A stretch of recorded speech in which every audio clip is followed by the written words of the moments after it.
Hi friends, welcome to Karanya's kitchen. Karanya's కిచెన్లో ఈరోజు వీడియోలో టమాటో పచ్చడిని ఎలా ప్రిపేర్ చేసుకోవచ్చో చూపించిపోతున్నాను. అది కూడా టమాటోలు ఉడికించే పని లేకోకుండా కూరకి తాలింపు పెట్టినంత ఈజీగా ఎలా ప్రిపేర్ చేసుకోవచ్చో చూపిస్తాను. రుచి కూడా చాలా బాగుంటుంది. ఇది అన్నంలోకైనా టిఫిన్స్లోకైనా లైక్ ఇడ్లీ, దోశ అలా ఎందులోకైనా కూడా సూపర్ కాంబినేషన్ అనమాట. సో ఇప్పుడు ఎలా ప్రిపేర్ చేసుకోవచ్చు అనేది వీడియోలోకి వెళ్ళి చూసేయండి. ఈ టమాటో పచ్చడిని ప్రిపేర్ చేసుకోవడానికి ముందుగా టమాటోని శుభ్రంగా నీళ్ళతో కడిగి తడేమి లేకోకుండా పొడిగుడ్డతో తుడుచుకుని పక్కన పెట్టుకోండి. మీరు తీసుకునే టమాటోలు కూడా పండినవి అండ్ కొంచెం గట్టిగా ఉండే టమాటోలు తీసుకున్నారంటే పచ్చడి రుచి కూడా బాగుంటుంది. ఇలా శుభ్రంగా తుడుచుకుని పక్కన పెట్టుకున్న తర్వాత ఇలా మధ్యలో ఉండే పార్ట్ని తీసేసుకోండి. 2 భాగాలుగా చేసుకుని మరీ పెద్ద ముక్కలుగాను కాకుండా అలాగని చిన్న ముక్కలుగాను కాకుండా మీడియం సైజ్ ముక్కలుగా కట్ చేసుకోండి. ఇలా టమాటోలు అన్నీ కూడా కట్ చేసుకున్న తర్వాత మిక్సీ జార్ని తీసుకుని అందులోకి మనం ముందుగా కట్ చేసి పెట్టుకున్న టమాటోలను వేసుకోండి. అలాగే ఒక పెద్ద నిమ్మకాయ సైజ్ అంతా చింతపండుని తీసుకోండి. లోపల ఈనెలు కానీ గింజలు కానీ ఉంటే శుభ్రంగా చేసేసుకుని వాటిని సపరేట్ చేసి పక్కన పెట్టుకుని చింతపండుని ఇలా సపరేట్ చేసి వేసుకోండి. అప్పుడు గ్రైండ్ అయ్యేటప్పుడు ఎక్కడ అడ్డం పడుకోకుండా ఈజీగా గ్రైండ్ అవుతుంది.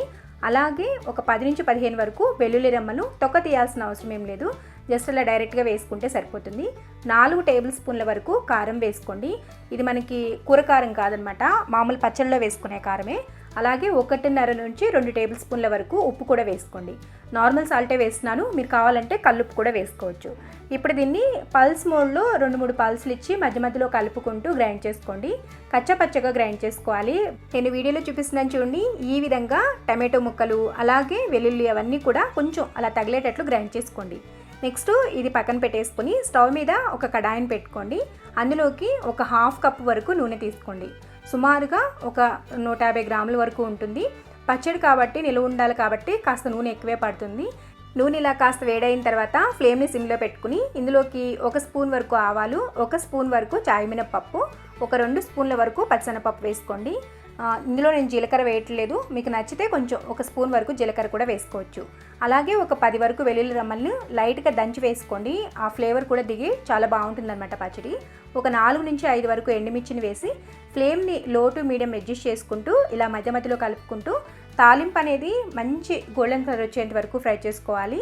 ఇలా తాలింపు అనేది ఒక 1/2 మినిట్లో ఫ్రై అయిపోతుంది అన్నప్పుడు ఇందులో ఒక 2 నుంచి 3 రెమ్మల వరకు కరివేపాకు, ఒక 1/2 టీ స్పూన్ వరకు పసుపు వేసి కరివేపాకు మంచిగా వేగేంత వరకు ఫ్రై చేసుకోండి. నిలువ ఉండాలి కదా, మళ్ళీ చెమ్ముందంటే పడేయే ఛాన్స్ ఉంటుంది, అందుకని ఇలా ఫ్రై చేసుకోండి. ఇక్కడ నేను మీకు ఫ్రై చేసిన తర్వాత చూపిస్తున్నాను చూడండి, ఇలా తాలింపు అనేది మంచి గోల్డెన్ కలర్లో ఫ్రై అవ్వాలి.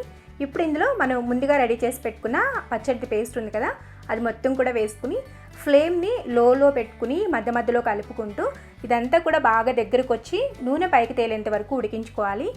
ముందు ఒక 10 నిమిషాల పాటు మూత పెట్టుకుని ఉడికించుకోండి. ఆ టమాటోల్లో ఉన్న నీరు కూడా ఊరి చక్కగా ఉడుకుతుంది పచ్చడి. ఆ తర్వాత మూత తీసేసి మధ్య మధ్యలో కలుపుకుంటూ నూనె పైకి తేలేంత వరకు ఉడికించుకోవాలి. ఈలోపు ఇందులోకి ఒక చిన్న పొడి ప్రిపేర్ చేసుకుందాం. ఈ పొడి కోసం ముందుగా స్టవ్ మీద ఒక ప్యాన్ పెట్టుకుని అందులో ఒక 1/2 టీ స్పూన్ వరకు మెంతులు, ఒక 2 స్పూన్ల వరకు ఆవాలు వేసుకుని ఫ్లేమ్ని లోలో పెట్టుకుని మెంతులు ఆవాలు చిటపట్లాడి మెంతులు మంచి గోల్డెన్ కలర్ వచ్చేంత వరకు ఫ్రై చేసుకోవాలి. మెంతులు వేగలేదంటే గ్రైండ్ అవ్వు అనమాట, అందుకని ఖచ్చితంగా చక్కగా వేయించుకోండి లో ఫ్లేమ్లో. ఈ విధంగా ఆవాలు చిటపట్లాడి చూసారా చక్కటి గోల్డెన్ కలర్ వచ్చింది.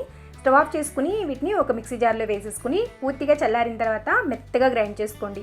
ఇలా ప్రిపేర్ చేసుకున్న ఆవ మెంతి పొడిని ఈ పచ్చడిలోకి వేసుకోవాలి. ఒక 2 స్పూన్లు వేసుకుంటే సరిపోతుంది. మధ్య మధ్యలో మూత తీసి ఖచ్చితంగా కలుపుకుంటూ ఉండండి, లేదంటే అడుగు మాడిపోయే ఛాన్స్ ఉంటుందన్నమాట. మీరు చూడొచ్చు లైట్గా ఆయిల్ కూడా పైకి తేలుతూ ఉంది. ఇలా కలుపుకుంటూ ఉడికించుకోండి. కలర్ కూడా చేంజ్ అవుతుంది, టేస్ట్ కూడా మారుతుందన్నమాట. అండ్ మీకు ఉప్పు ఏమన్నా సరిపోకపోతే ఈ టైంలో ఉప్పు వేసుకుని కూడా కలుపుకోవచ్చు. ఉప్పు సరిపోకపోయినా పులుపు సరిపోకపోయినా కూడా పచ్చడి ఎక్కువ రోజు నిల్వ ఉండదు. అలాగే నూనె కూడా, ఇవి 3 కరెక్ట్గా ఉన్నాయంటే పచ్చడి నిల్వ చక్కగా ఉంటుంది. మీరు చూడొచ్చు పచ్చడి రెడీ అయిపోయేసరికి కలర్ ఎంత చేంజ్ వచ్చిందో అలా బాగా దగ్గరికి వస్తుంది, నూనె కూడా చక్కగా పైకి తేలి ఉంటుందన్నమాట. ఈ విధంగా కుక్ చేసుకున్న తర్వాత స్టవ్ ఆఫ్ చేసుకుని కన్సిస్టెన్సీ కూడా ఇలా ఉంటుంది. ఇప్పుడు పూర్తిగా చల్లారిన తర్వాత ఏదైనా ఎయిర్టైట్గా ఉండే డబ్బాలో కానీ ఏదైనా బాక్స్లో కానీ పెట్టుకున్నారంటే బయట పెట్టుకుంటే నేను ముందు చెప్పినట్లుగా ఒక వారం నుంచి 15 రోజుల పాటు నిలువ ఉంటుంది. అదే ఫ్రిడ్జ్లో పెట్టుకున్నారంటే నెల నుంచి నెలన్నర వరకు కూడా నిలువ ఉంటుంది. చూసారు కదా ఎంతో సింపుల్గా టమాటో పచ్చడిని ఎలా ప్రిపేర్ చేసుకోవచ్చో. టిఫిన్స్లోకి, రైస్లోకి, చపాతీలా ఎందులోకైనా కూడా చాలా బాగుంటుంది. తప్పకుండా ట్రై చేయండి. మీకు ఈ టమాటో పచ్చడి రెసిపీ కానీ నచ్చినట్లయితే వీడియోని ఒక లైక్ చేసి ఈ వీడియోని మీ ఫ్రెండ్స్కి రిలేటివ్స్కి షేర్ చేయండి. మరిన్ని యమ్మీ అండ్ టేస్టీ రెసిపీస్ కోసం కారణ్యాస్ కిచెన్ని సబ్స్క్రైబ్ చేసుకోండి. పక్కనే ఉన్న గంట సింబల్ని కూడా నొక్కండి. Thanks for watching.